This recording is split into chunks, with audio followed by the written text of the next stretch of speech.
بسم اللہ الرحمن الرحیم۔ بسم اللہ الرحمن الرحیم۔ سبحان اللہ و بحمدہ سبحان اللہ العظیم۔ السلام علیکم دوستو، آج میں آپ لوگوں کو خواب میں فتنہ و فساد دیکھنے کی تعبیر بتاؤں گی۔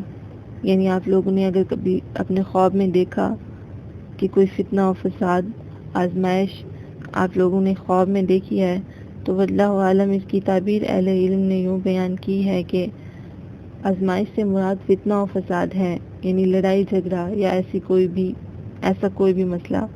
اس کی تعبیر دولت اور اولاد ہے۔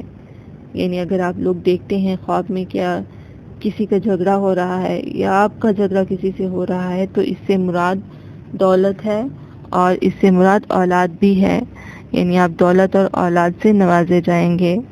اگر آپ اپنے کسی اور خواب کی تعبیر جاننا چاہتے ہیں تو ہمیں کمنٹس میں اپنا خواب بھیج سکتے ہیں، ہم انشاءاللہ تعالی آپ کو آپ کے خواب کی تعبیر ضرور بتائیں گے۔ اسی طرح کے مزید خواب کی تعبیر جاننے کے لیے ہمارے ساتھ جڑے رہیں۔ اللہ تعالی آپ کا حامی و ناصر ہو۔ ملیں گے نئی ویڈیو میں۔ Thanks for watching, stay tune.